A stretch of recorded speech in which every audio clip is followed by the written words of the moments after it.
Surprise, I jumped in, I cut the track and just leapt in. Hello, how goes it everyone? It's lovely to see you. It is I, Professor Netherbrand, back again. You thought you'd killed me, but in the end I'm like Jason, I keep coming back. You know how it is, you know, Loomis couldn't get me, he might have flicked the lighter and burned the barn down, but I'm still here. I'm gonna pop out from underneath the deck and get ya. So, hello, it's lovely to see you. It's lovely to see you. Welcome, welcome. I need to shrink my glasses like a tiny bit. There we go. That's much better. And nudge them. Better. Now I have glasses. Good, good. How goes it, everyone? How goes it? It's lovely to be here. It's lovely to be back. And you know I'm back on it with a teaching stream. Mwah! It's good to be back. That's highly inappropriate for a professor. How dare I? Now, class, to attention. I would like to quickly thank the individuals who were here prompt and early and helped contribute to the continued running of these classes. So a huge thank you to Yumi for the gifted member, Club Netherbrand's Random Cat, for their contribution. Thank you for the gifted member. And of course, Yumi yet again, head pats, gamba. Indeed, this teacher much appreciates the head pats. It's part of what sustains me. Krev for joining the Netherbranded. Very nice, very nice. I'll see you after class. We have homework. And of course, Little Wolf, Club Netherbrand's Paparino. Hello, Paparino. It is lovely to see you. I like how you've changed your legal name to Paparino now. Thank you for the 5 gifted members. Much appreciated. Mwah. And of course, bibbidi bun. I will not stop adding that on. You cannot stop me. You cannot make me. I am the teacher. I hold power in this place. Thank you for the 20? Thank you for the 20 gifted members. Thank you very much. Thank you. Thank you very much. And let's go. And of course, M. Jane Lim. Thank you for the Netherbrandedness. Thank you for the gifted member. I really appreciate that. And welcome to the Netherbranded. And Lane, Club Netherbrand's nurse in training. Wonderful. And thank you for the first ever super, by the way, on a live stream. I do appreciate that. I really do. I straight to my heart.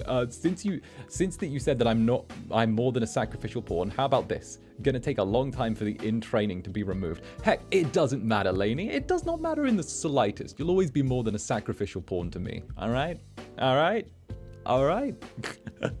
Now, how are you all doing, class? How are you all doing? I hope that you're looking after yourselves, and I hope that you've arrived prompt and early. All right.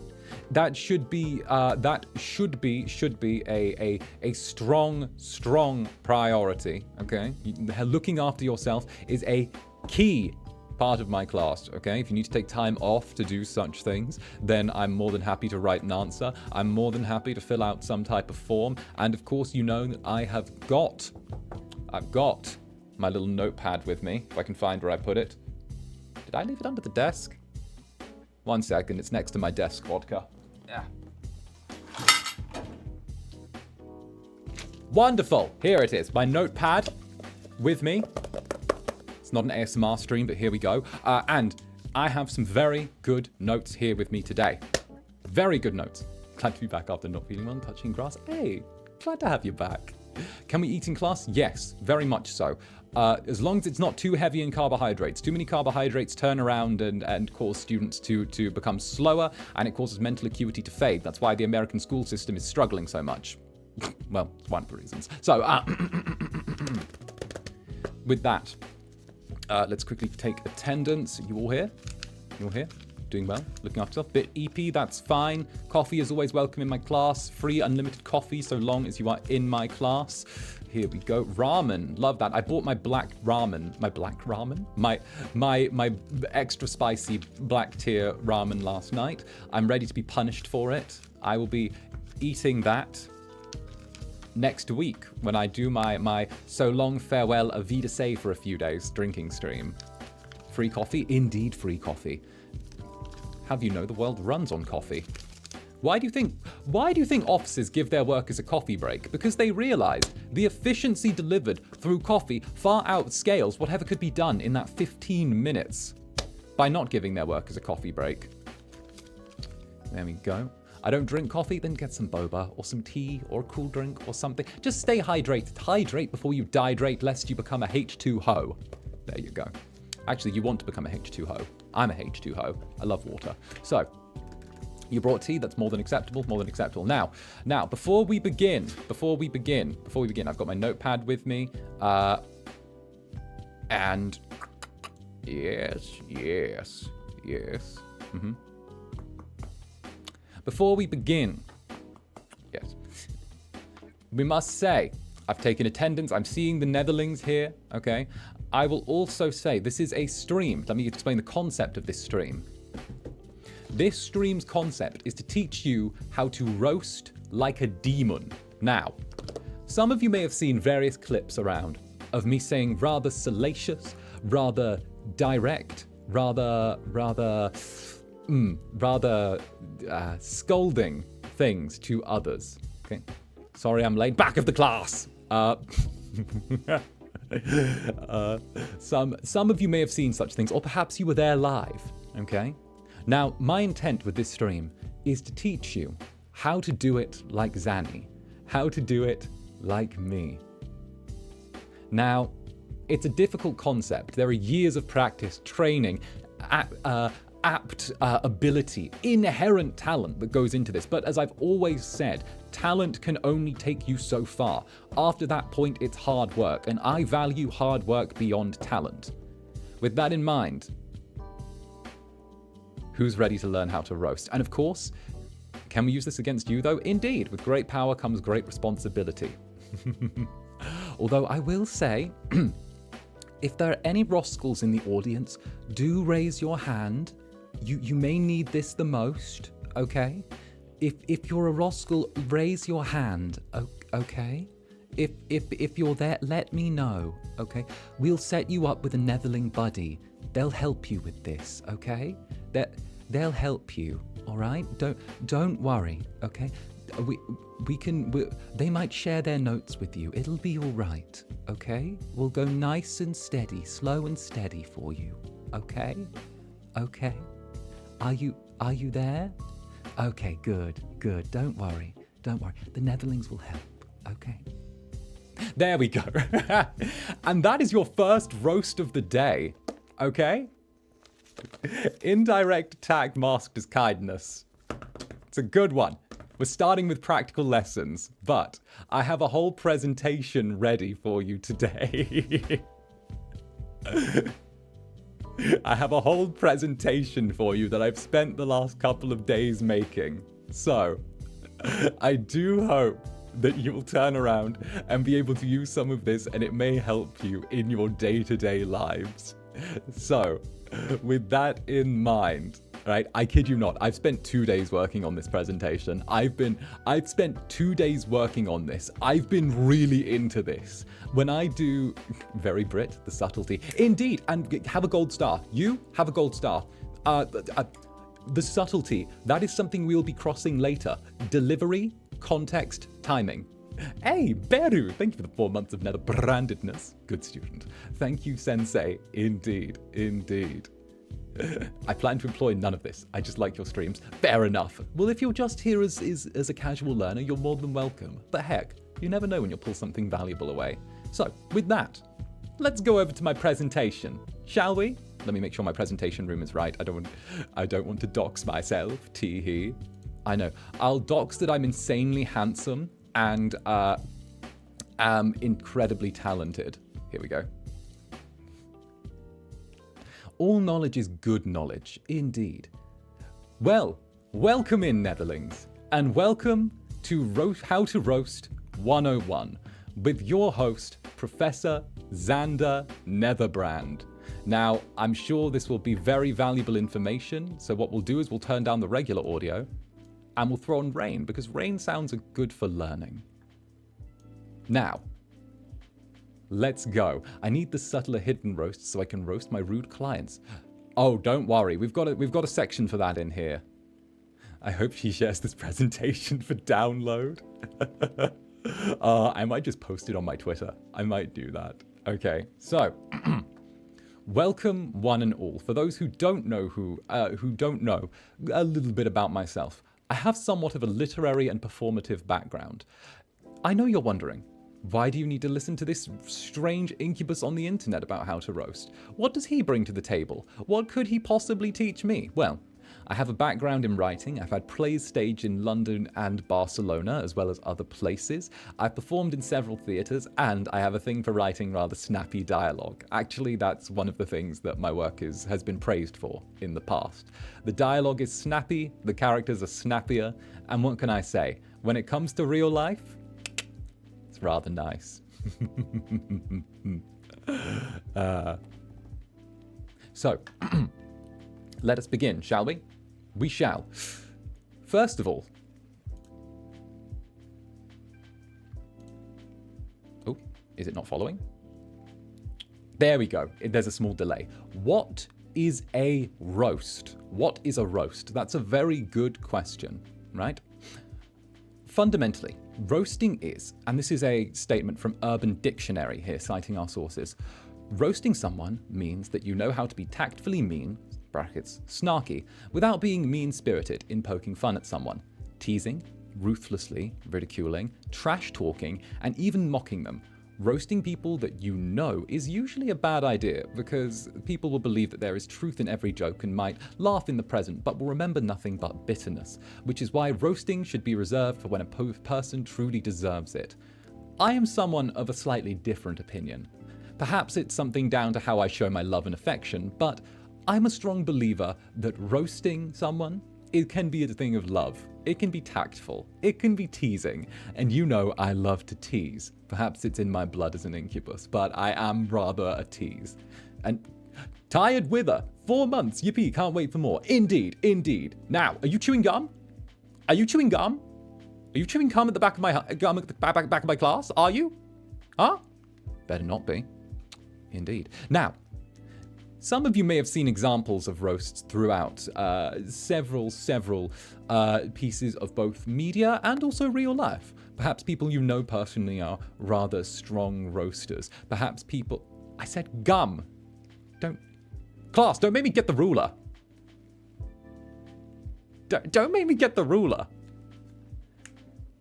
Now, for those who turn around and have seen roasts up close, there's a certain level of tactfulness, both in delivery, work, and also knowledge of the language, a certain level of quick-wittedness. Fundamentally, though, a roast could be considered akin to an insult. Fundamentally, a roast could be seen as somewhat of a cousin of an insult, perhaps a more developed term. However, roasting actually has very deep roots.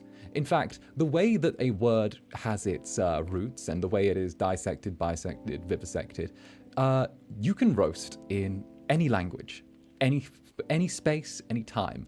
It is available to everyone. It is a fundamental thing that crosses borders, beliefs, and of course, any type of spoken language.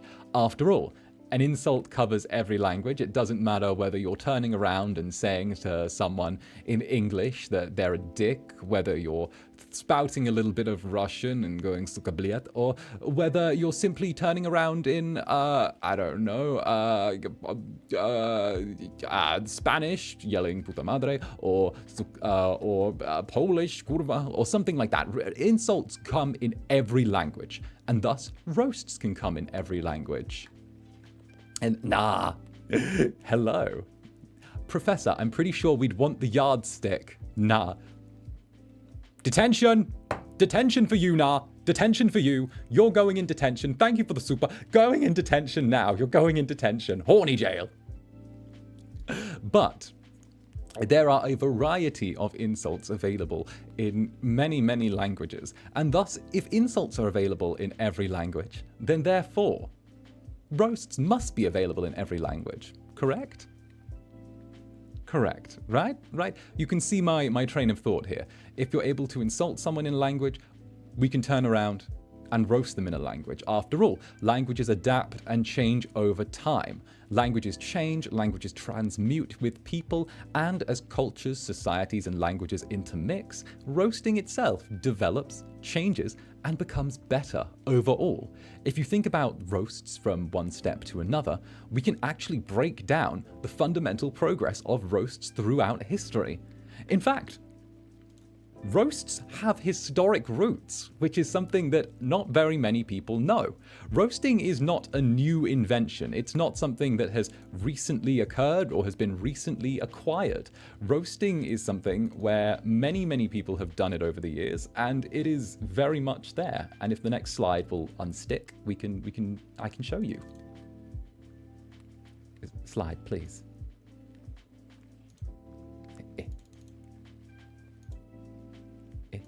There we go.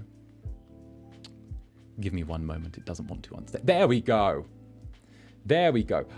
Roasts have historic roots. So, even dating back to Shakespeare.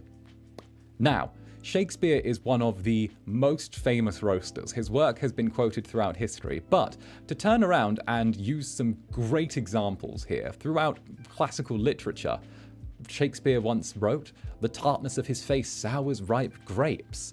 A roast on someone's appearance, which is normally considered rather low tier, however the hyperbole and metaphor there actually turns around and really elevates this, since the time it was written in was, I believe, the 1400s. Oscar Wilde himself, the fantastic writer and poet, said, "The simplicity of your character makes you exquisitely incomprehensible to me." Now, that is great. Missing an E in Shakespeare? 1, the name is debated on how it's spelt. 2, I'm dyslexic. 3, detention for you. There you go. Tee-hee. Now,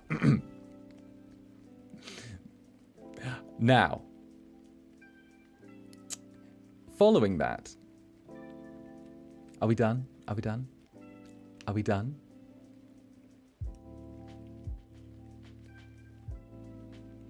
There we go.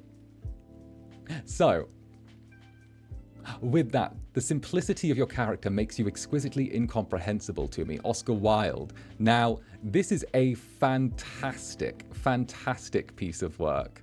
Now, obviously, it insults one's character, which we will get into later. However, it doesn't insult the superficial. Instead, it turns around and focuses on looking at things about an individual that they cannot change. We will circle this later, but on a tier list, this would be considered somewhat advanced. The idea of looking at both how stupid and crazy someone is and making it incomprehensible, while at the same time simultaneously stating their simplicity, is a rather beautiful one and does a wonderful bit of work. George R.R. Martin, the man is as useless as nipples on a breastplate. You can see the clear look of turning around, stating uselessness, and while at the same time delivering a very clear and concise answer. Again, a large part of delivering a good roast is making sure that not a word is wasted.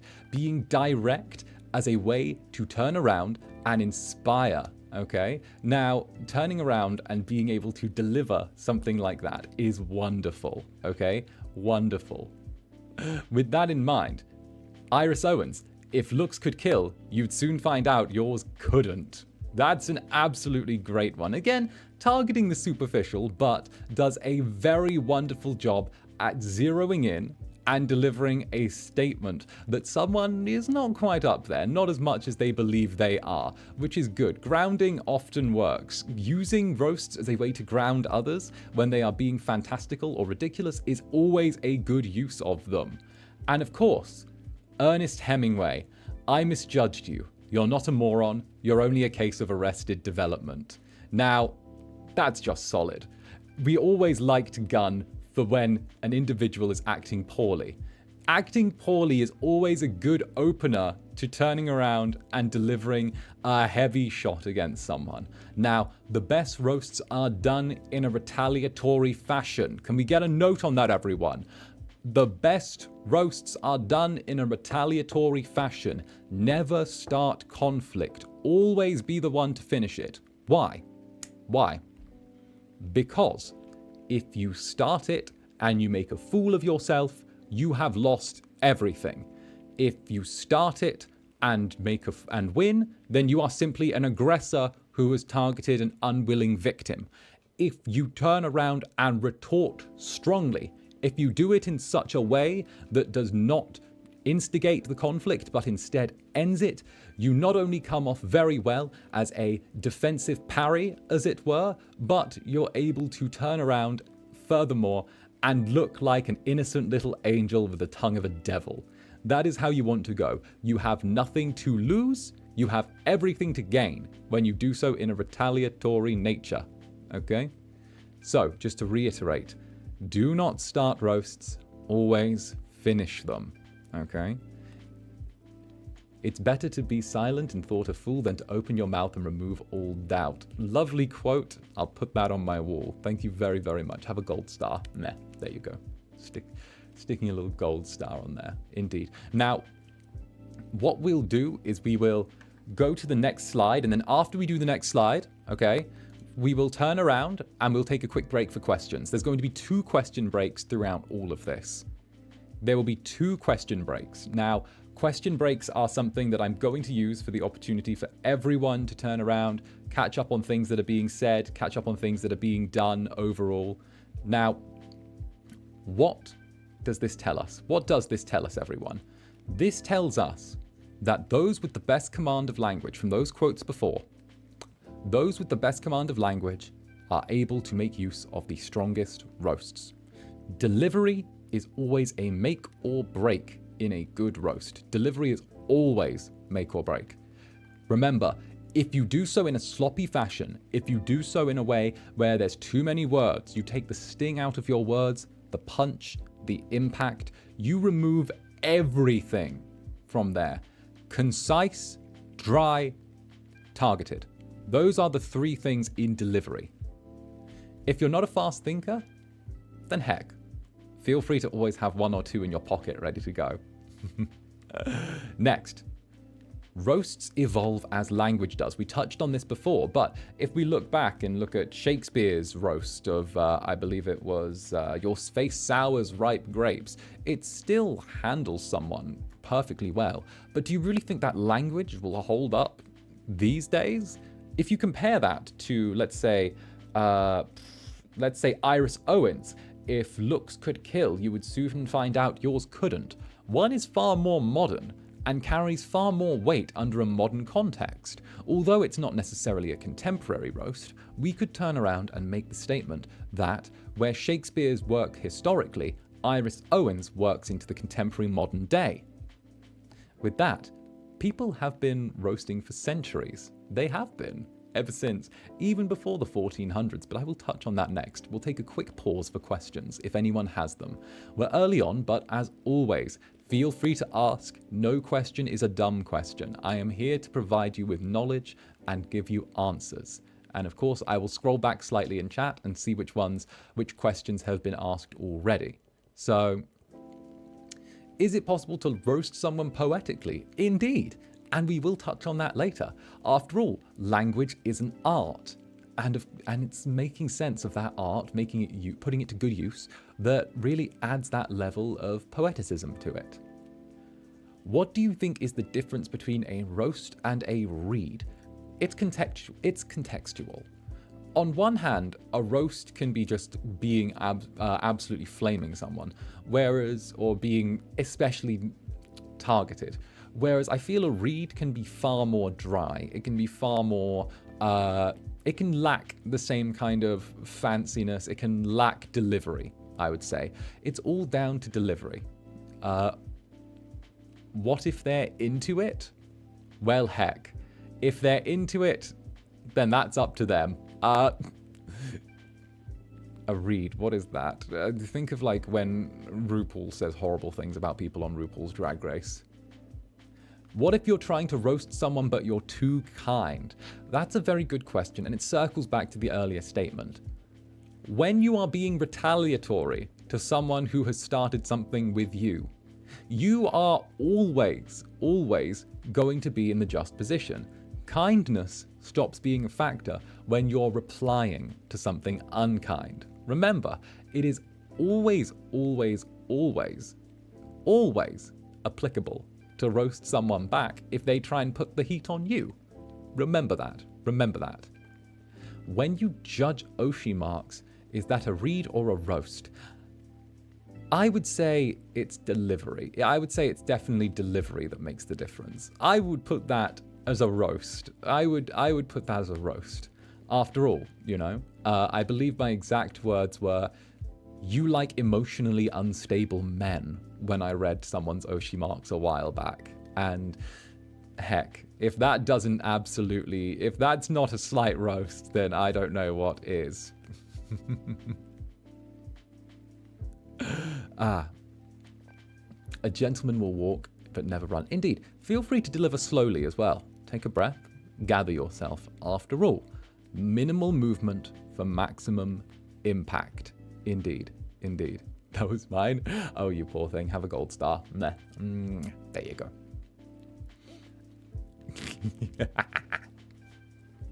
Oh, goodness. Now, with that, how do you stop yourself from roasting people? I've been losing friends. Tact. You can still roast people, but again, the question is delivery. You must have tact. Be a gentleman, or I suppose a noble as you roast. Use it sparingly. With great power comes great responsibility. Why do you think my roasts hit as heavy as they do when the other boys say something? It's because I'm so nice to them the rest of the time. I know I'm saying that about myself. However, when the very, very, very nice person turns around and says something absolutely on the tier of like burning sewage, it makes everyone stop in their tracks. With great power comes great responsibility. So use this wisely. How do you get the right delivery in written form? Oh, right delivery in written form? Again, some of the writing that I've done will help, or some of the writing streams. I believe How to Write 101 will help with that, because it talks about the use of language and concise language, as well as making the most of what's there on the page. That's a very useful thing to have. How do you know if something is a good roast before you say it? You'll feel it. I feel like that is a thing that we will touch on in probably 2 or 3 slides time, but we will touch on that.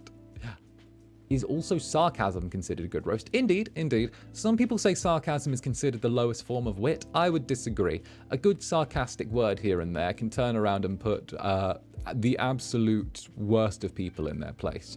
I think a great example would be out of Game of Thrones, Olenna Tyrell, if you remember who that is. The old woman from House Tyrell, the one with the 2 kids, the mother of the one that was going to marry Joffrey. Her sarcasm not only bit, but stung for a while afterwards, you know? Turning around and saying something. Think about how old ladies bitch about people. They are the absolute strongest individuals when it comes to roasting.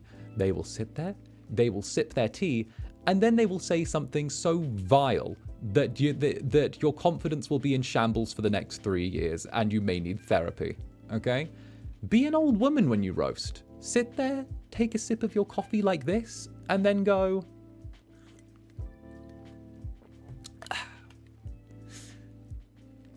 that lady is the type of person that would name her child Khaleesi. Do something like that. You know, do something like that. It's more than easy, okay? And by the way, that is one hell of a roast. That is one hell of a roast. The type of person that would name their child Khaleesi. That's oddly specific. It's because I knew someone that did that. It's because I knew. This is just a little aside, but never name your children after people or characters that are still alive. There's always time for them to do something terrible. I knew a girl that had a Lost Prophets tattoo across one hip to the other, like across her abdomen. And for those who don't know, that singer did horrible, horrible things from that band, and she had to spend so much money getting that covered up. Oh my goodness. Don't get tattoos of people who are still alive. Wait for them to die. Just hold off for them to die. There's always time for humans to fuck up. So, indeed. But what if they're stupid, don't get my roast, and I end up embarrassing myself? Oh, that's a very good question. We'll play into that in a little bit, but I will touch on that. Have a gold star. There you go. have a gold star? That's a very good question. We actually have an entire slide devoted to that later on. Okay, but roast work, if you don't understand. Again, these are very, very good questions. These are very, very good questions. We will get, a lot of them are getting a little bit ahead. So what we'll do is we'll move on to the next slide, because you're already at an advanced level, as I expected from my netherlings. As I expected from my netherlings. I'm very proud. You're already at an advanced level, and you're asking individuals that. You're asking good individuals. People have been roasting for centuries, nerd emoji. You know, it's really funny when you say that, because it just shows how little you have to contribute. See? Like so. That works. And, there we go. See? It's an interactive class now, everyone.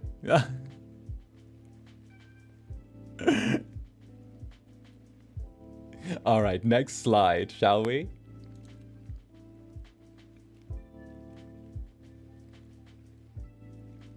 All right, so it'll take a second just to switch across. There you go. Be the punchline, not the setup. Exactly. Exactly.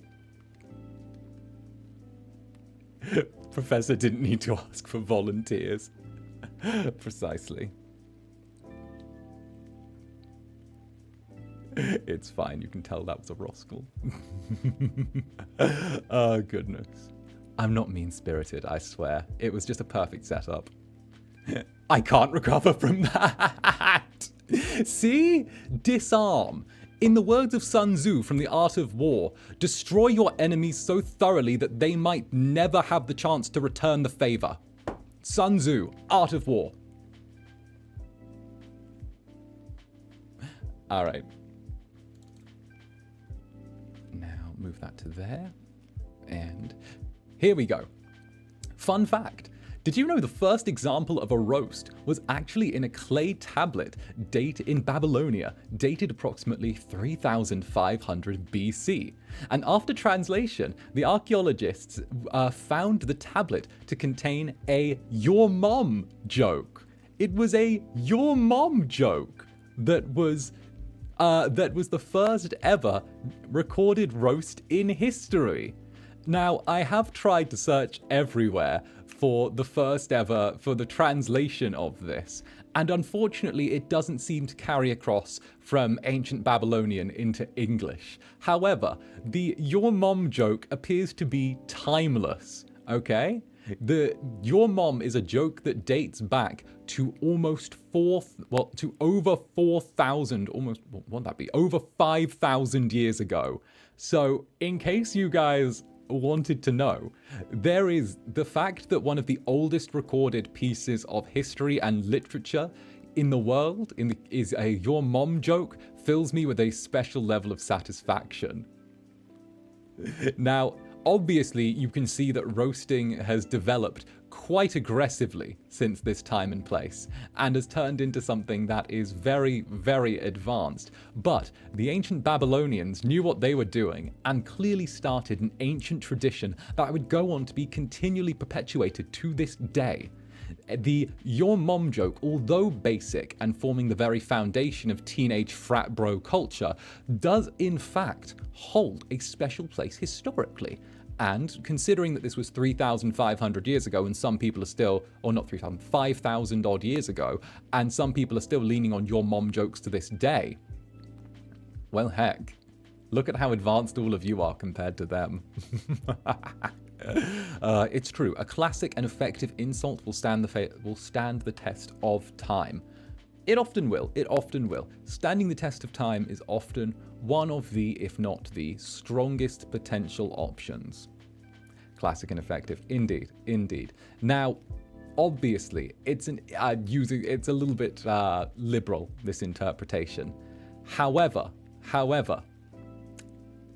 it just goes to show that individuals have been insulting, roasting, saying mean things, and playfully having jabs at each other for the whole of time. So whenever you feel bad about potentially roasting someone, remember, you're carrying on an ancient tradition, okay? It's something that is inherent in human nature, and something I heavily encourage. I saw your mom, right? Is it possible to roast someone poetically? We will get to that. That is in a later slide. That is in a later slide.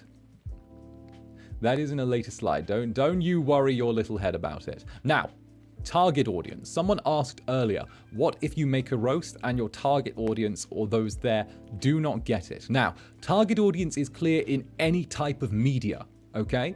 Roasts must change. Your roasts must change depending on your audience and those you intend to receive the roasts. Remember, if you are alone with one other person, then you must target them. If you are playing to a group of people, remember, it can be a one-on-one piece of combat, but there can be 5, 6, 7 other individuals there in the room. Then therefore, you cannot play to the one person that you are targeting. Instead, you must play to the crowd, right?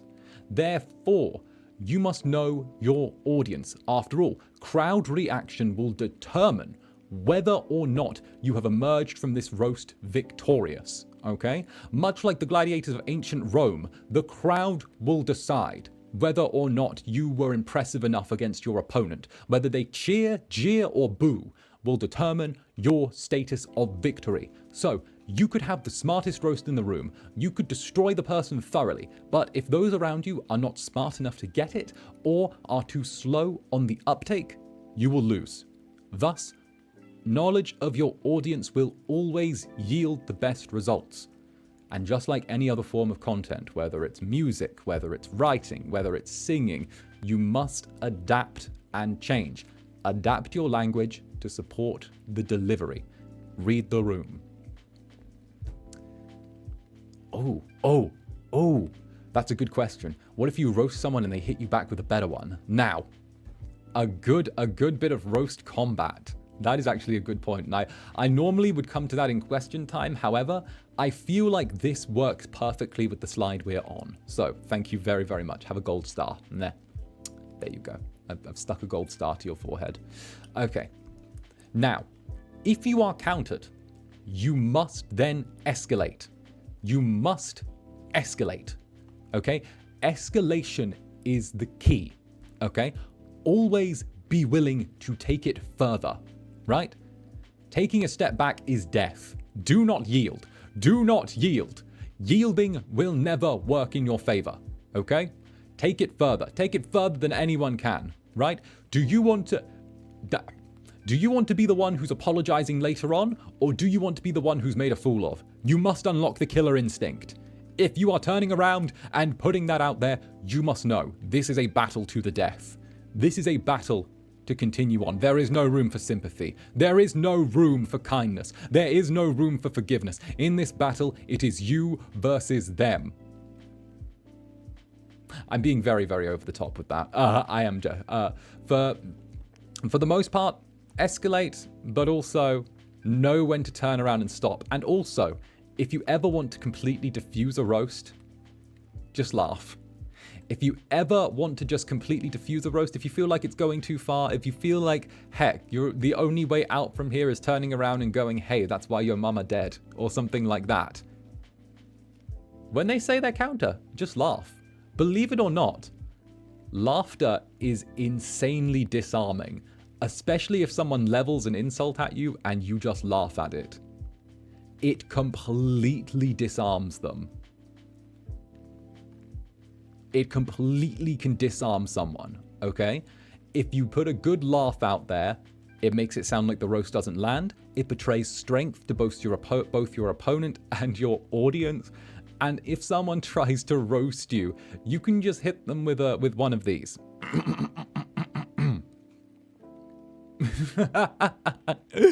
Oh, that was a nice try.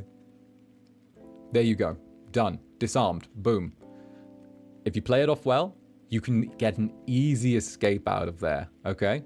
Now, whether or not you turn around and choose to keep engaging, that's up to you. But it's a nice, easy get-out-of-jail-free card, all right? Just throw in a laugh, make it seem genuine, and it turns the tone, and it can turn the tone of the situation as well. So, have escape plans, but always assume that this. Always assume that you need to walk out victorious. Okay. Damn, the gaslight that the roast is bad. Exactly. Okay. Gaslight, gatekeep, girl boss. Okay. That's what we're looking at here. Okay. There are no rules with roasting. It is savage. It is wild. It's the Hunger Games out here. All right. Make it seem genuine. There you go. Have a gold star. There you go. The horror that I just experienced at that laughter. Exactly. Right? Imagine someone going as hard as they can to try and roast you, and you just laugh it off and just walk away. Imagine how disempowering that would feel if you put your hardest roast at someone and they just laugh and shrug and move on. Obviously, you know, don't take it so far that the person's going to get offended and cry themselves to sleep, but feel free to match their energy and then go a tiny bit more. That's my advice. Match their energy, take it a tiny bit more.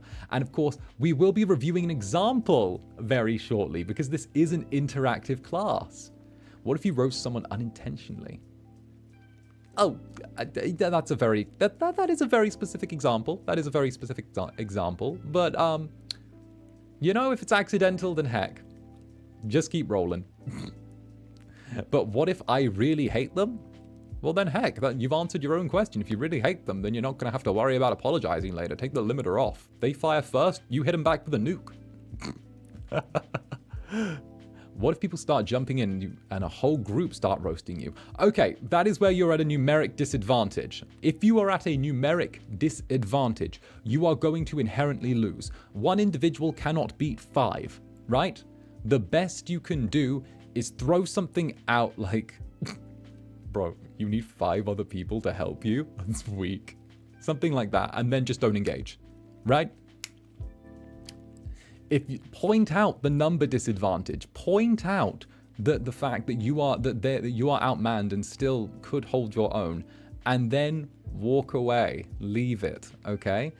It's like getting a little jab as you leave, okay? It makes them question their own ability, and also it shows that they're not an independent person. Being able to deal that little bit of extra psychic damage really does help. It really does, okay? Now, I think it's fair that we review a retort, we review a piece of media that some of you may have seen. It has a very handsome devil in it, and he is someone that is absolutely fantastic, okay? And of course, I have taken this clip from Ranryu's channel. Big ups to you, big ups to you. We will be looking at this clip, and we'll be reviewing the actions within this, okay? Let me just hit all the buttons. I'm going to blank out the portal very quickly while I do this. Okay, it's an iconic clip, and we will be making the most of it. There we go. Oh, it actually does play on the... Oh, that's wonderful. Oh, that's wonderful. Oh, I love that. Okay, so we'll be doing this. Wait, does it show... Does it show anything doxable? It doesn't! Oh, I love that. Okay. Here we go. Okay. So, we're going to be reviewing a clip in front of us today. All right? Now, I'm going to be turning on the desktop audio, and I'm going to be turning it down slightly. It might still be a little loud, but we'll be reviewing a clip all together. Now, I hope that you find this as educational as I do. Pink? I mean, what do you have to trade for it? My love and affection? I mean, that's not worth too much to me. Damn. Whoa. Damn. All right, Apple is now 4 members. I think it was the bathroom the last time. Damn. Emotional damage. Emotional damage. Cass, I'm gonna need you to get me back to where Lucy and Gail are. Wait, has anyone paid taxes recently? Y'all need to keep up with that, you know. Dead serious. That wasn't a pun. Ta-da! Now, did we see that? Did we see that? Did we see that? Stunned, betrayed. Wonderful. Now, there are 4 key points that we can break down in this. There are 4 key points that we can break down within this piece of media, right? I felt that in my bones. Delivery. The delivery was dry. It was clear. It was concise, right? Now let's look at it one more time, shall we? Let's look at it one more time. We'll do one more, but this time I'll be pausing partway through in order for us to actually see piece by piece, okay? Now, it begins with the question. Can you... Why did you full screen me? How dare you? Why are you doing this? Stop it. Wait, give me a moment. Give me a small moment. Give me a small moment.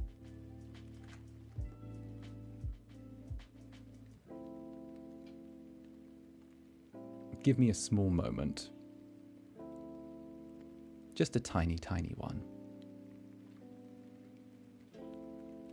All right, present. Presenter view. No, ask me next time. I don't want to see that. Oh, do I have to close the presenter view window? That's rude. Oh no, the presenter view window's closed. Oh, then I wish to present again. There we go. There we go. Okay, it's back. It's back. Present, but don't enter full screen mode. Thank you. There we go. So here we go. It's back. Ah, there we go. It's back. Yeah, I made this in Canva. Do you like it? Don't worry. It didn't show anything. Don't worry. It didn't show anything. There's nothing that's been shown. I actually like it's cute. It's cute. But point by point on this, okay? Point by point. All right, let's listen to that again. Daddy, can I have your pink? I mean, what do you have to trade for it? My love and affection. Mm-hmm. See that? Worth too much to me. Damn. Whoa. Damn. All right, Avalon is now 4 members. I think he went to the bathroom for the last time. Mm-hmm.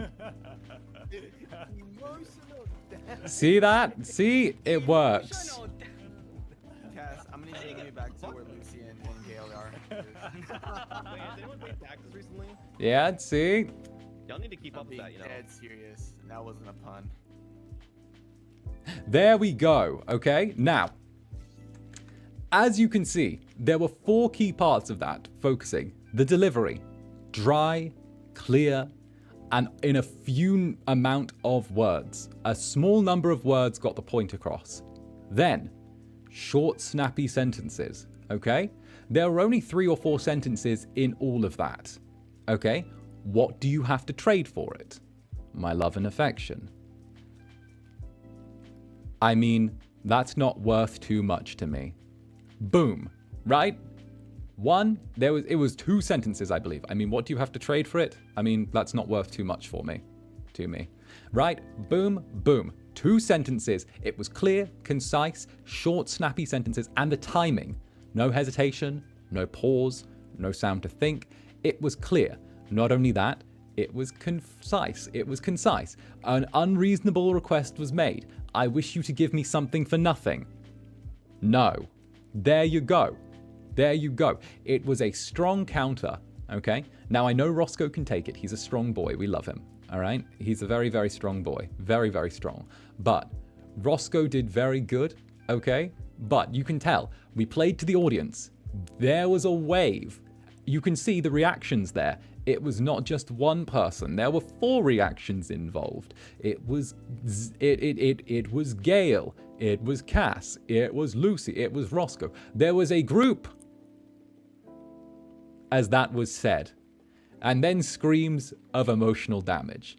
The tone, the clear, calm tone, as if you were stating a fact, does so much. A clear, calm tone. Plus however many chat members. Indeed, indeed. But for those who could vocally respond, it was clear, it was concise, and it was downright filthy. Right? So, with that, delivery, the short snappy sentences, the timing, and the tone were all key in delivering that, in creating that. Now, a roast analysis. What makes a good roast? We'll expand on each of these points. Dry, simple, and concise, okay? The delivery needs to be good. If you spend your time meandering and wandering to get to the point, right? If I turned around and mean, well, I'd sort of thought about it, and, you know, I just don't really think that that's actually worth sort of too much to me, if I'm honest. What does that sound like? It's not there. It's not direct. It's not there, right? What does that say? You took a long time to get there. It takes the punch out of your words. If you stutter, it's game over. Exactly. Stuttering is game over. But that's not worth too much to me. I mean, that's not worth too much to me. Boom. Simple, concise, clear, powerful. Nothing more, nothing less. Everything that needed to be done was done. Perfect.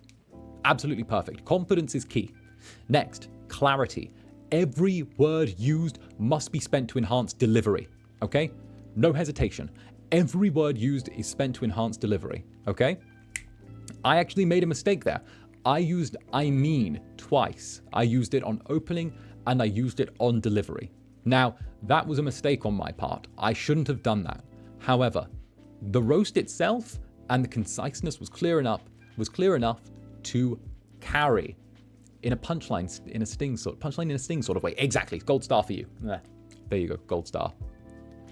Right? And finally, honesty. Every joke needs a speck of truth. All right? Every joke needs a speck of truth. Otherwise, you're simply throwing stuff at the wall and it's not sticking. How are you going to roast the other person? Yes, it might do something for an audience of people there, but what does it do to the other person? It won't do anything. They'll simply brush it off. They'll shake it off like it's a bad, I don't know, like it's a bad cold or something. It doesn't mean anything. It doesn't do anything, okay? If there's a little speck of truth there, it works. Again, dating back to our prior example. Not worth too much to me. You all know that I love Roscoe. You know I love him to pieces. He's my bro. He's like a little brother to me. I adore him. However, in that setting, love and affection meant nothing. We were playing Monopoly, a game of cold hard cash and harming your friends emotionally. Okay? That's what we're talking about here. Monopoly was the key factor in that. Love and affection does not mean or is worth anything in a game like that. Thus, the speck of truth was there. Okay? So, every joke, every roast, every burn needs to have a speck of truth. You see what I'm laying down? You see what I'm laying down? Now, we will go into the truth a little bit more, but we'll take questions now very briefly. We'll do a little question break again because it's been about 4 slides. Is there anything related to diverting the victim's attention if you accidentally insult them enough for a real reaction? Now, I would say laughing yourself and then throwing on some affection afterwards is usually a good answer. It's a nice salve for the burn. However, this is also a reason why with great power comes great responsibility. You must be careful in your roasts. When you unleash this power, you must learn to moderate it. Again, as I've said at the beginning, I will say at the middle, and I will say at the end. With this power comes great responsibility. I am giving you something deadly. I am giving you something dangerous. Be careful when using it. Sensei, will the mood also contribute to a good roast? Indeed, that is part of knowing your audience. As we looked at on a prior tab, the audience's mood will turn around and affect such things, whether they are happy, whether they are sad, whether they are serious, whether they are smart, whether they are dumb.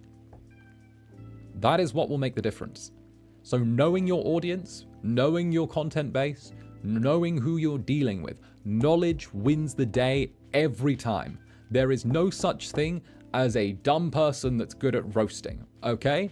There is, if it's someone that struggles with throwing together a roast, if it's someone who's not there, you need to be ready to go bam, okay? you will always come up short if you do not have that acuity there. And I'm sure all of you do. It is a skill that can be practiced, okay? It is a skill that can be practiced. There is no one who is inherently bad at roasting. However, a lack of ability, a lack of keeping yourself sort of in the straight. If you let your brain turn to potatoes, then your roasts will never hit. You must think fast. I really need to know a good comeback to my friend calling me short, because I just look stupid and I never know what to say. Ah, so we need details here. Your friend. They're tall, they're average size, they're what? What are they? We need to know details regarding them. What are they like? What are things about them? I will give you there is a whole slide coming up in 2 slides on designing your own roasts for others. So don't you worry. It's going to be good. It's going to be good. Or maybe it's the next slide. But there's a whole slide devoted to showing you how to roast your absolute best selves. So if you want a roast that's purely intended to be funny without an accidental insult embedded, it's the same rules minus honesty. A snappy and confident, you look like a camper van or the like. Exactly. Exactly. The truth is the way to get the gut punch on it. The truth is the way to hit a nice, good gut punch. And occasionally, if you're good enough friends with someone, a little bit of truth won't go the wrong way with them. But if you want to be funny with no sting, then don't include the honesty. Heck, in my experience, most people don't really care about honesty. They want to feel good. Oh, I don't know if it's the right term, but like carrot and stickish vibes to make sure that you're not offensive to some. Exactly. Be gentle. Go with your thing. 6'8". 6'8". Okay, clearly height's off the table. Clearly height's off the table. Society places a large value on an individual's height. So we're going to need to have a different unrelated topic that you're going to be able to play into. You're going to need to bounce off. What we'll do is we'll come back to this on the next slide. Bruh. That's very tall. That's very tall. Okay, but following up, the truth will always win in a contest of roasts. Now, I have put together 4 key points on how to win a roast and make your own so that it is absolutely deadly, so that you are dropping a nuclear bomb of a roast, okay? This is the key detail. So if you want to make notes, make them now, all right? If you want to make notes, make them now. This is the important bit. This is the important bit. This is the part where it's make or break, okay? Take your notepad. Ross Skulls, okay? I know that there's not been a Subway Surfers video running alongside this, but if you're still here, okay, this is the part that matters for you, all right? I believe in you. Netherlings, I know you're still here. So, turn around, get your little notepad out.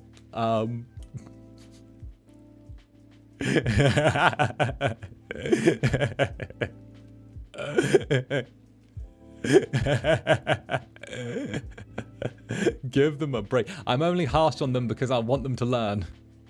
I'm like the drum teacher from Whiplash. I need you to learn. Stop, they're already undead.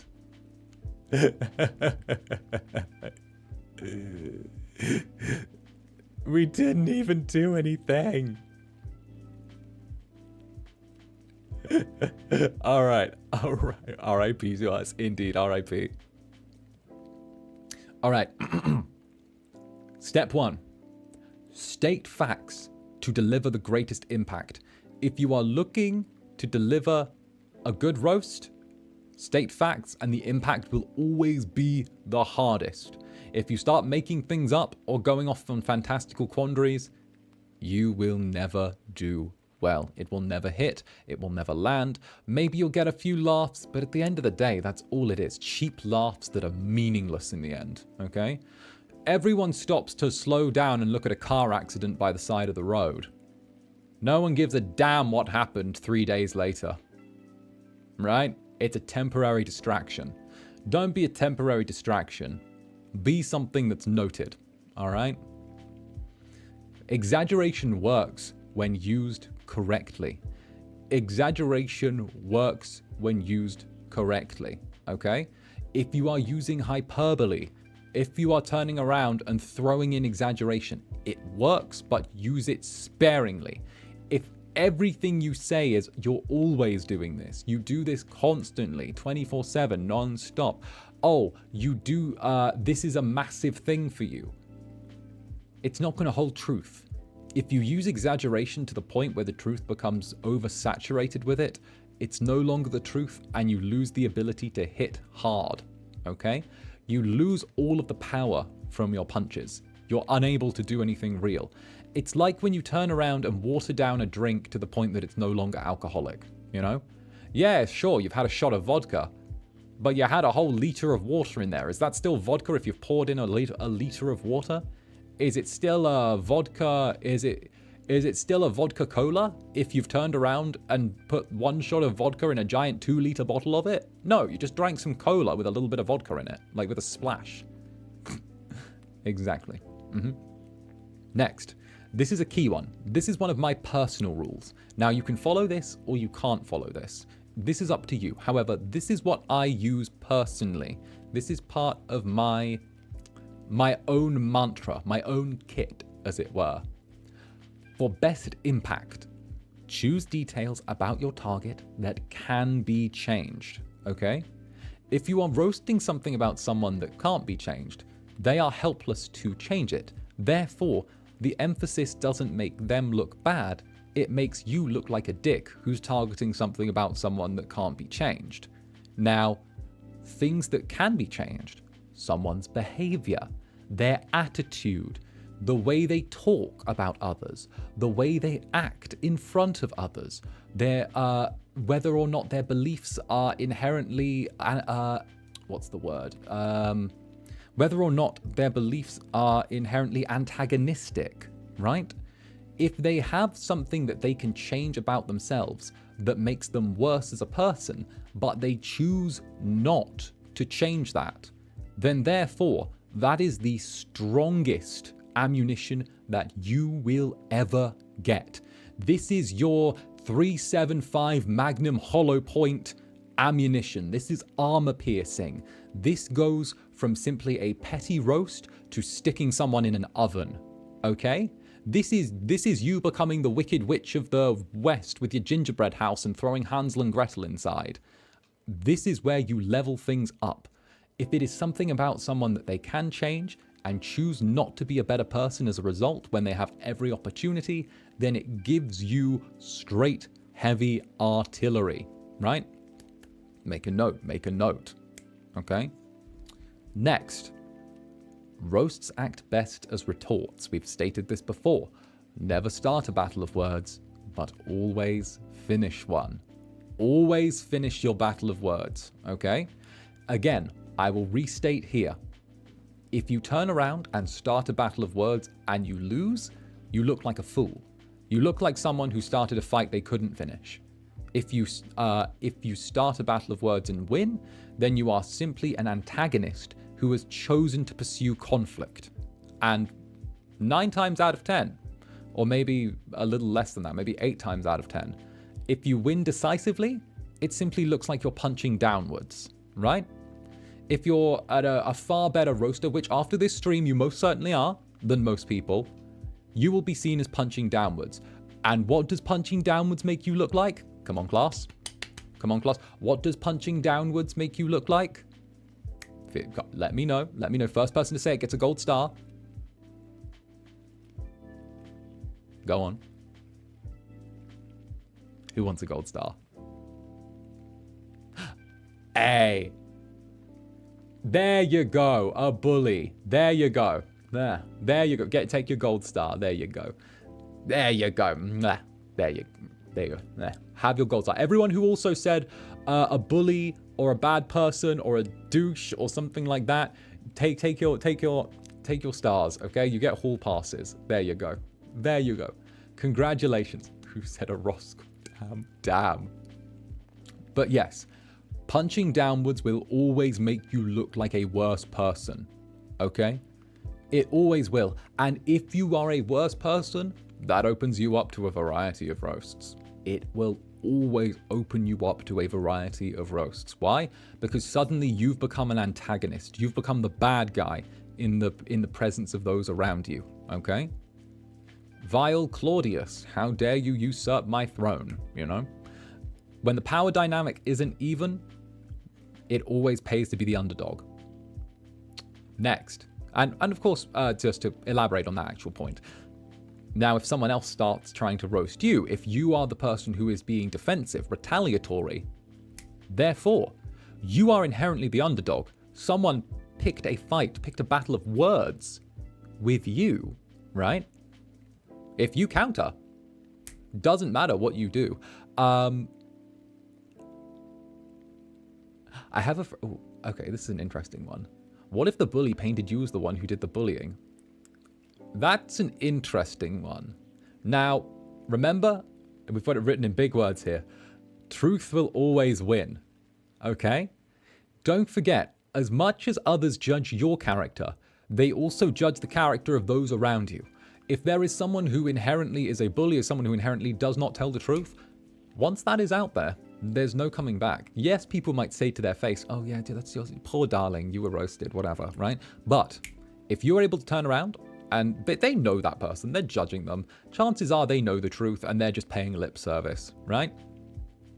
And if they are paying lip service, that's ammunition for you to perhaps use later on. I have a friend who roasts people really often, but it's comedy with me and her, or her and a group of friends. Is that antagonistic? No. If it's done as a joke or done playfully, then and not like as a spiteful thing, then it can just be joking around, right? The big make or break question is this: can they take getting roasted back?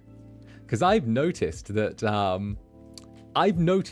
quite often, and this was when I was in demon school, this is a situation that happened quite often.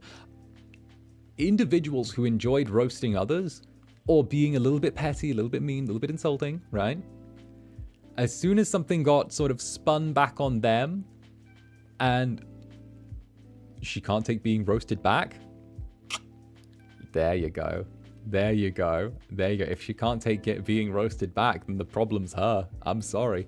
But as soon as you spin that on them, they will flip out. They will go, how dare you? They will do that. I remember, when I was in demon school, there was a particular boy who would enjoy roasting others and saying, you know, things that weren't necessarily true in order to enhance their roasts.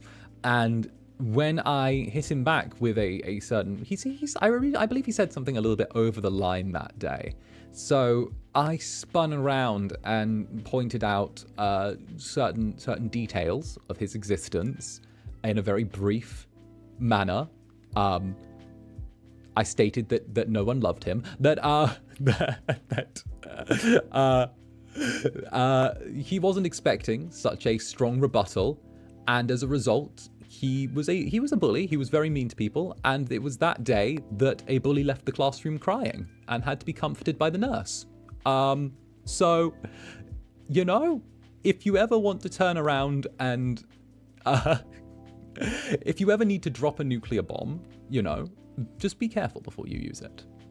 I will say, though, I didn't face any punishments from the teachers as a result, so I like to think that's evidence enough that I was right.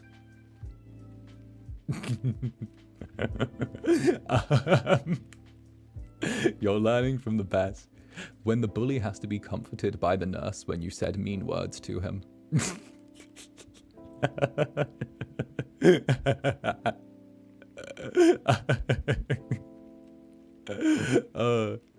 Again, use these powers sparingly. Sparingly, okay? You know I'm a very loving incubus, okay?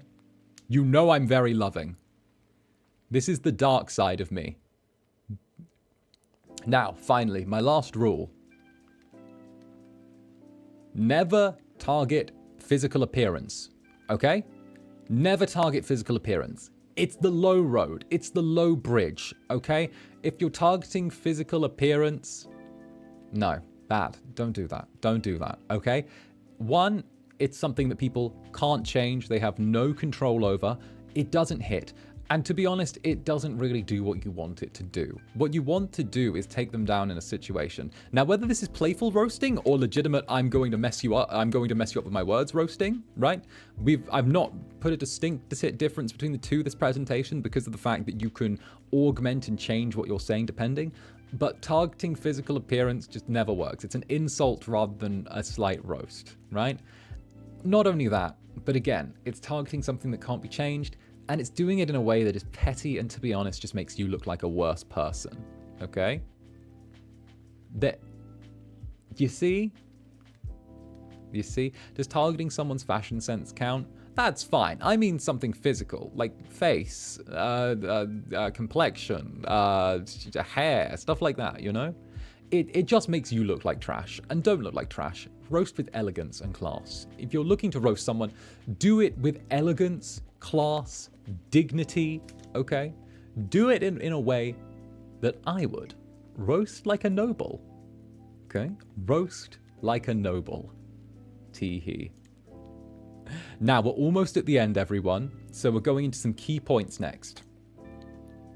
Roasting is a skill. What if someone's coming for your appearance? How do we counter it? That's actually a really good question. That's a really, really good question. If someone takes it to a low, how do you counter it? That's a really good question. Actually, let me take it back. Let me take that back really quickly. That's a really... Get a gold star right now. Take a gold star. Take one. There you go. Gold star. I've stuck it on your forehead. Okay. So, if someone takes it lower, if someone lowers the tone, if someone goes after your anything, bets are off. That's my rule. If this is a hostile roasting situation, not a playful one between friends, not how Roscoe and I do it, not how Gale and I do it, if not how any of the other boys and I do it, if that's playful roasting. If it turns actually into a hostile situation, because if they're coming for appearance, chances are this is a hostile situation. Counter with class, counter with elegance, and point out the fact that they needed to drop to such lengths just to have something to say. You can point out that it's an unintelligent roast. You can point out that it's a roast that not only makes them look petty, but worse. You can point out the fact of, wow, coming after physical appearance because you're not smart enough to look at anything else? Weak. Something like that, you know? After all, if they lack class, don't lower yourself to their level.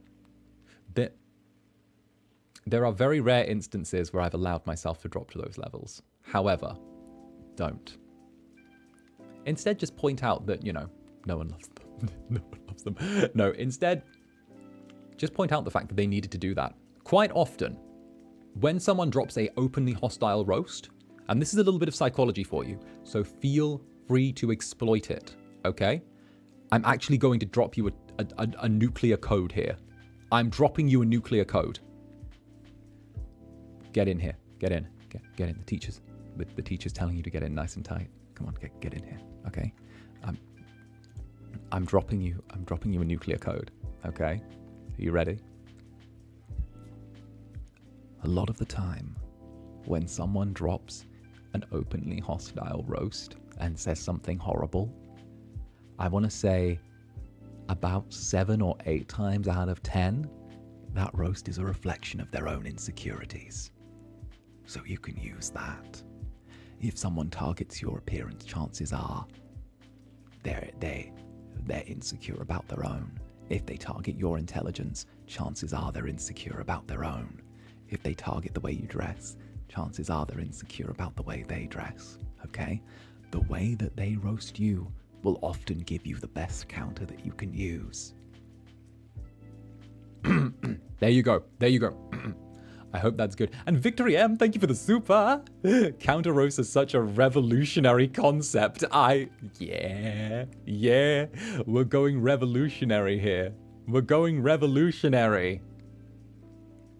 There you go. Right? We're out here. We're leading the class when it comes to revolutionary concepts. Oh, goodness. Okay. Now we can move on to the next one. Why did it give me a clock on this? I used Canva one time and look what it does. plays the fool. Could you just not? There you go. Thank you, Canva. Now, roasting is a skill. Level it up, okay? Level up your roasting. Now, how do you do that? I'm sure you're wondering, right? 1, reading is always good for improving language. Consuming any media, really, is good for expanding your language. There might be times where you're watching TV and you go, oh, that's a really savage comeback this person's just said, right? Don't lift it word for word, okay? People will cringe if you do that. But the concept, the hyperbole, the opposite, the in and out, right? That can be learned from, right? That can be learned from. Oh, I will come to that question in a moment. Now, I used to know a kid who would always lift his roasts from TV. He would always have like these insults and roasts that he would just take pretty much directly from TV and video games. Like you could point it out into a conversation. If you do that, feel free to point out where they stole it from. Because not gonna lie, it's a huge dose of embarrassment. But also, don't do it yourself. Use it as a learning tool, not a crutch for how you should speak and do your business, right? Next, writing helps you learn to play with words and their use. Writing helps you so much. Understanding the written word, you can turn around and use it as a way to learn about the way that opposites work. An opposite in a roast goes really far. Saying one thing and then saying the opposite, because you know there are certain where was the Shakespeare one? Where was the Shakespeare one? Let me dial back slightly and use some of the roast examples that we had but a moment earlier for this. Right? Here we go. So, for example, right? Simplicity and then incomprehensibility. Simple, difficult. That's a change in the wording that not only has an opposite reflection of one another, but looks really good when you say it, right? It's a certain level of artistry within the wording, which is really good, really, really educational when you see it and say it, because it adds that level of class to what you do, okay? The tartness of his face sours ripe grapes. Tartness, okay? Again, you're using evocative language here, which is a flavor of tartness, sours ripe grapes. This is evocative and emotional language. Words that have juxtapositions as well are always good, okay? Very good, gold star for that. Also, Karina, 3 months already. Also, this is very educational. Taking notes. I'll be back to taking notes. Sorry for interrupting the class, Mr. Netherbrand. It's all good, Karina. Thank you for 3 months. Mwah. There you go. And then we can go with if looks could kill, right? Popular saying. If looks could kill, you'd soon find out yours couldn't.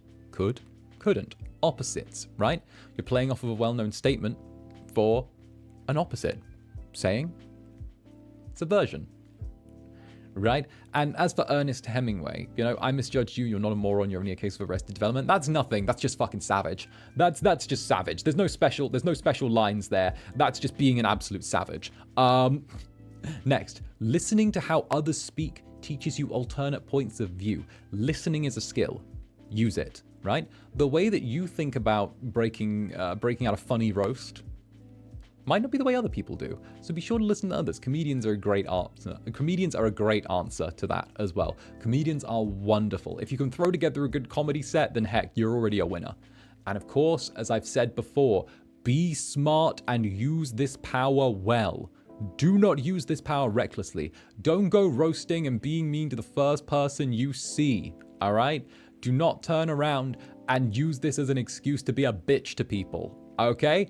If you will, I will literally slap you out of existence, okay? Words are a little bit spicy. They can be dangerous, okay? So don't use these recklessly. With great power comes great responsibility, okay? I know you're not fucking Spider-Man, but make use of that. Great power comes great responsibility, okay? Finally, work smart, be smart. Summarize the key points of the presentation. That's my little note to myself. Knowing your audience and target gives you the most chances to create a strong retort. As I've said, retort, never opening. Counter, Never start. More often than not, you won't need a deadly roast, okay? Save deadly roasts for when you actually need to use them, when you need to break them up, when it is a confrontational situation. But when you need to do one, rest assured that you can now deliver one that deals emotional damage. That's right. You see, that's a reference back to the clip from earlier, which was a reference to, yeah, you get it. But yes, as you can see here clearly, okay, what you need to do is focus on this for comedy. Comedy is going to be the key thing throughout all of this. If you need to start breaking out these hostile roasts, do so sparingly. But overall, comedy should always be your goal. A good laugh, because often a good laugh is the best weapon in your arsenal. Now, just for the sake of consistency, you see how all of these tie together, how we have the concept of a roast, statements of popular roasts throughout history, the way we can break down and make good roasts and retorts, the historical roots of them, knowing target audiences, tone, timing, an example. Again, this is thanks to Ran Ryu's channel, of course. Do check them out. They do a bunch of Zanny clips, which is really sweet of them. And of course, you know, roast analyses. It's really cool to get to see how things can be broken down. Delivery, clarity, honesty. Those are the 3 key points that make a good roast. Do we have an exam? No, my course is all coursework. I hate exams. Truth will always win. Leveling up your skills. Work smart. Be smart. Okay? That is the key. That is the backbone to all of this. Now what we'll do is we'll step over back into my office. And there you go. That is the breakdown on the initial roasting stream. Now I'll take questions from the class and also we can chat a little bit and Zatsu for a little bit. So, I hope that you found this educational. Definitely. Definitely. I bet this has helped me learn to roast a chicken in the oven. Indeed. I know people have been asking for this for quite some time, so I figured I would entreat everyone, you know? What if someone chooses to act oblivious into your roast or tries to bait you into repeating yourself? Oh, don't even bite to begin with. Don't bite to begin with. Just shrug it off and keep going. The concept of not caring is a very powerful one. If you choose to not care, that's a great weapon. There's a lot of times where you'll see in my life, or really in my month to month, where I go, yeah, but I don't really care. Sometimes I care, sometimes I don't. But it's always good to keep people guessing. Pretend you care for nothing. And then, heck, the world is your oyster. Hey, Flamin, thank you for the super. Very sweet of you. Thank you. I hope you found this educational. Thank you for the lesson. I'm too much of a short fuse, but I'll try my best to make use of it. Hey, it's all good. It's all good. Thank you for sitting in on the lesson. I'm glad. I know a lot of people asked for this, so I'm glad I can provide, right? And then Mealin, what's up, darling?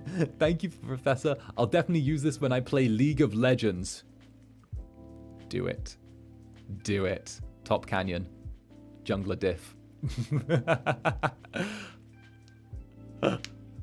Hodu! The pace of this class is just too fast for me.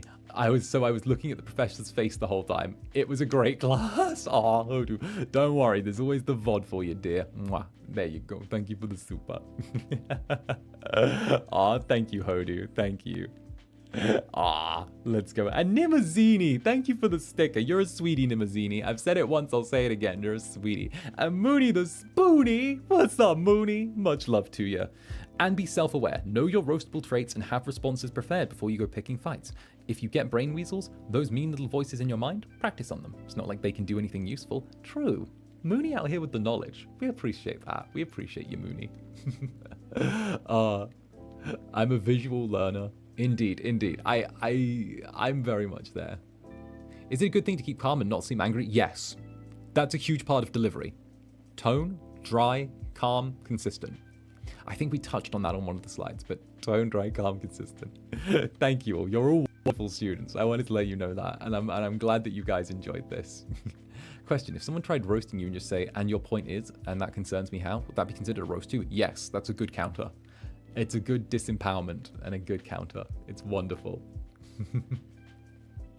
Oh, As someone from a non-English speaking country, I appreciate this English-oriented stream so much. It's the rare insight into language you don't normally get.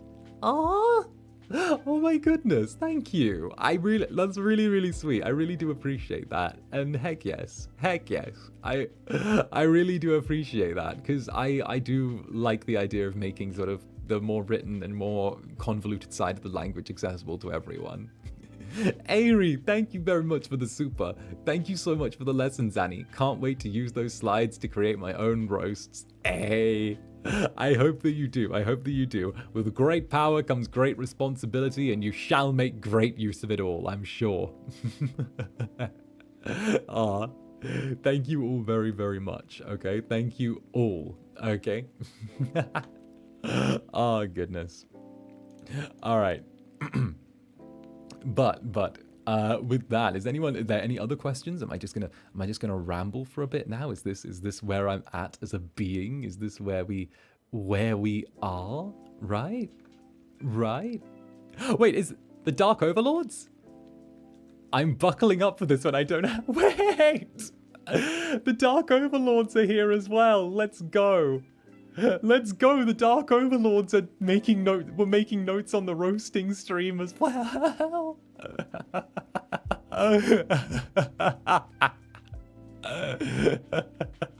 Oh, Yenna, what is up?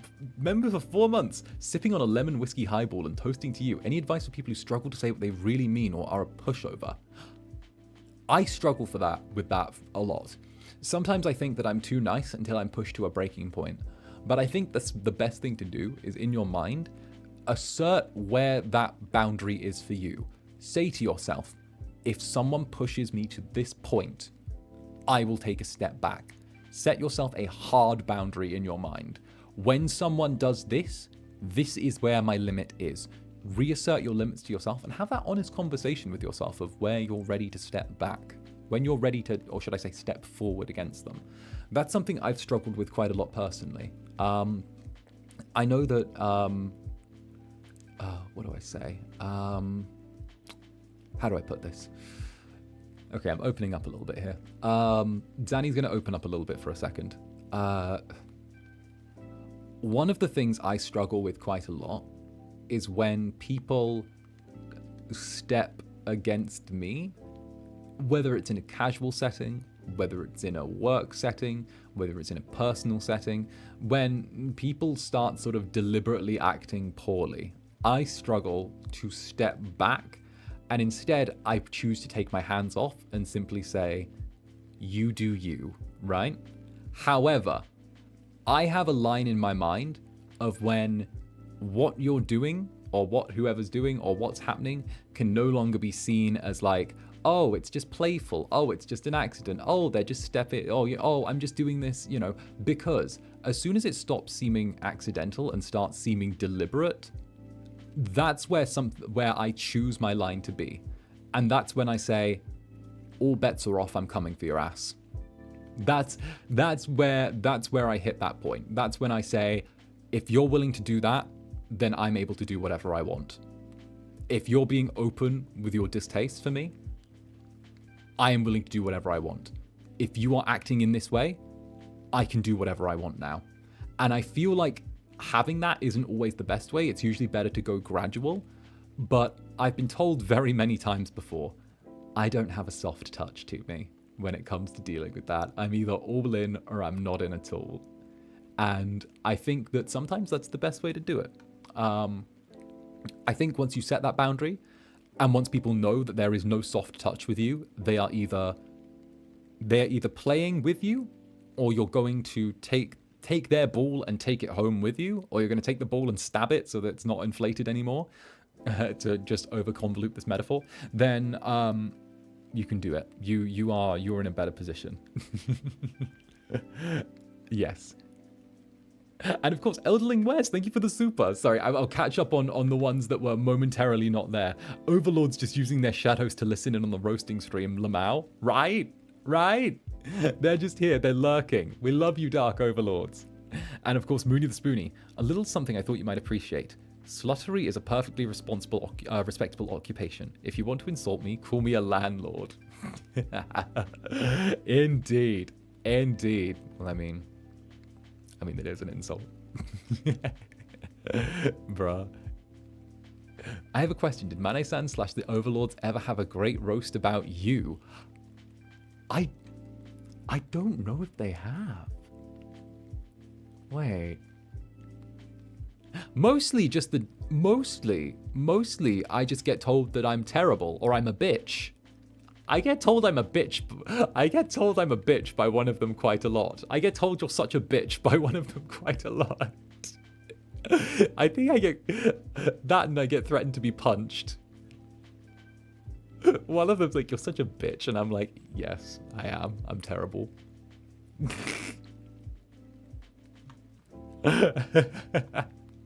It's because they know. It's because they know.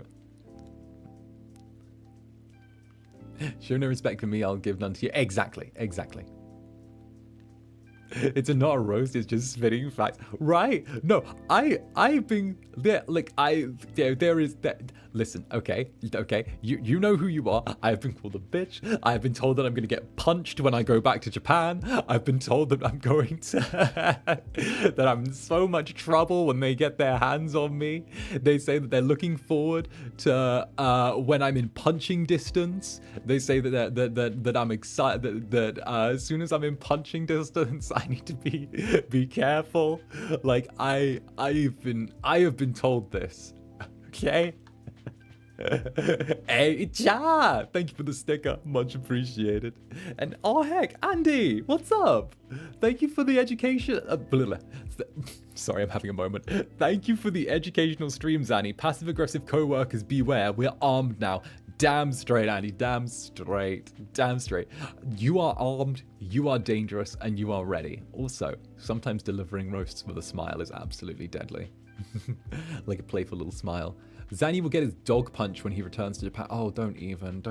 Mary's always 2 steps away from dog punching me. I swear. Mary is always like 2 steps shy of dog punching me. And I don't know what I do, but I get dog punched so regularly. I get dog punched so often. so often. Yumi, thank you for the headpads. Let's go. Nade. Do you think that roasting less is more effective than being a constant roaster? Yes. I do not like roast very often, but when I use it to great effectiveness. And I'm trying to remember which acting practitioner said this, but minimal expression can reach maximum impact. Having someone be very flat a lot of the time, and then have it suddenly snap, like that, just go boom, it works so well. It's why when I'm nice all the time, but then I suddenly turn around and go, you know, your love isn't worth that much to me though. Like, that's why it catches so hard, because it's affection 24/7 until there's that little 1 minute, 1 second on midnight. Hey, Marmot on Toast. What's up, Marmot on Toast, you little squirrel? What's up? You're an alpha, so you're a buggy, unfinished mess. This roast took me too long, but the lecture helped me improve it. Thanks, Professor. I like that though. I've always hated the weird alpha male movement online. I've always hated that. I know this is like me squirreling off the one side, but I've always hated those like weird ass like alpha male, sigma male bullshit things on the internet. Like, I don't know. It became like a thing, I want to say like 2-3 years ago, where it was like, you know, you must be the black sheep if you're the alpha male type, you know? I don't know why, but it's like, okay, but like, it's so fundamental. Okay. I'm going to say this, and it's going to be Victory M. Thank you for the super. Much appreciated. I appreciate what you said about boundaries. Why, thank you, Victory M. And yeah, no, I'm big on boundaries. And like I said, respect is always like something that comes first for me, you know, hugely. But yes, the alpha male thing. Okay, so my question is this, right, with the alpha male stuff. And it's always been the thing that, like, dissects, bisects, and vivisects all of the arguments. It cuts them into tiny pieces like they've been put through a shredder, okay? And my question is this. If you are an alpha male type, why do you need validation from people on the internet? If you are an alpha male type, why do you need to be told how to be one by people on the internet? If you are an alpha male type, why do you need constant reassurance and validation by people on the internet? If you are an alpha male type, why do you need to pay money to people on the internet to tell you that? Why do you need, if you're an alpha male type, why do you need to pay for courses online to tell you that how to be one on the internet? Why? If you are this type, you shouldn't even be here.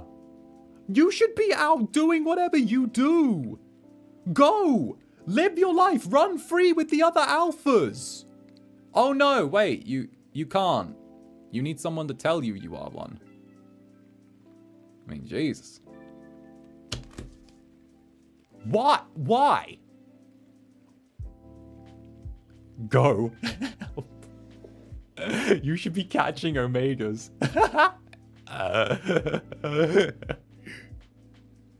Don't ask them questions. No, that's the thing though. As soon as like as soon as you start looking and questioning belief systems and people answer by getting mad or like trying to throw stuff in your face, you know that they're inherently wrong.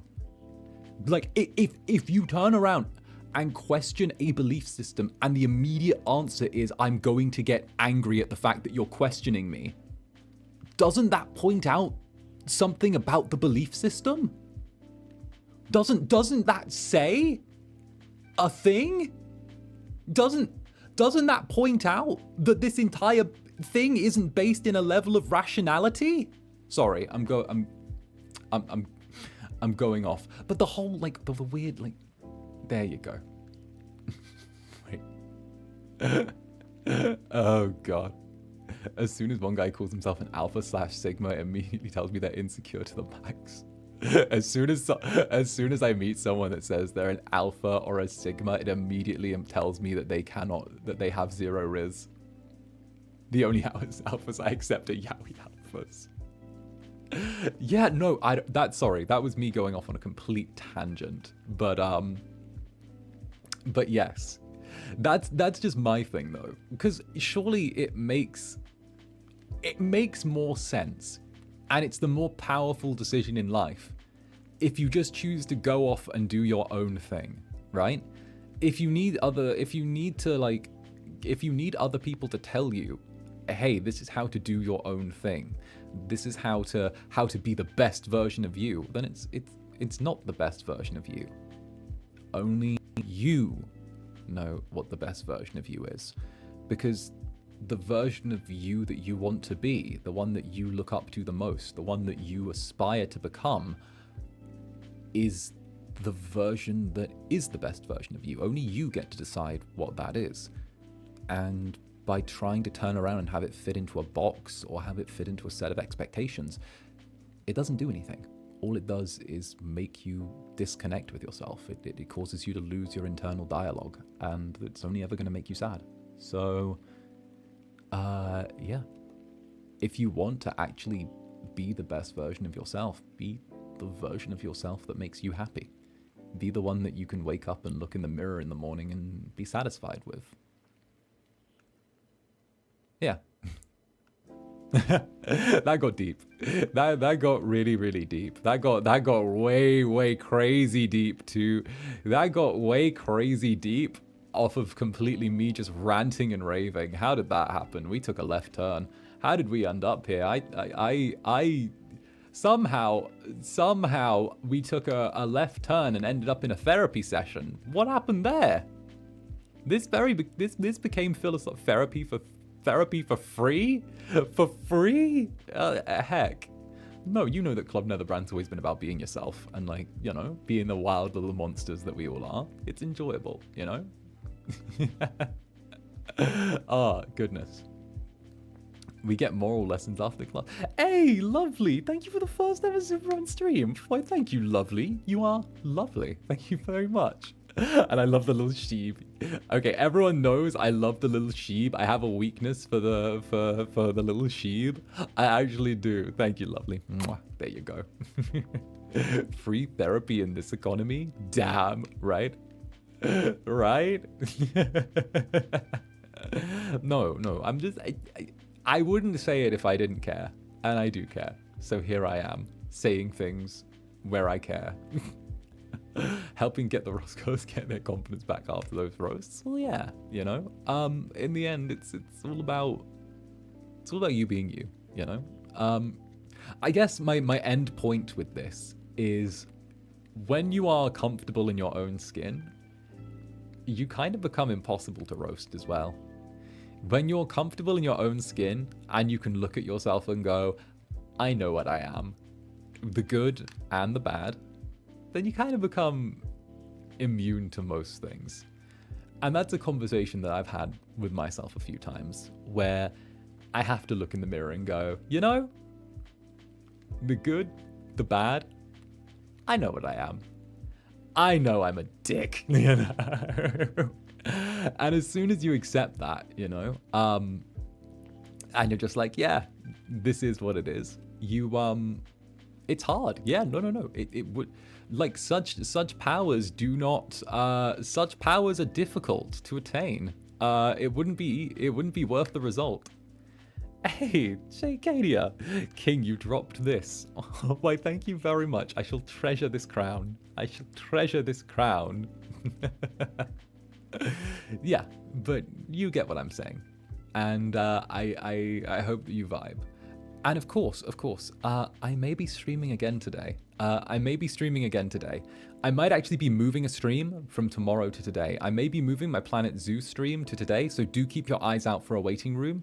I will post on Twitter if I do put one up, but there may be a little move around just because of the fact that that I do have like a couple of things that I'm trying to balance right now. So do let me know. Oh, and also I've got another treat. I've got another thing for you guys next week.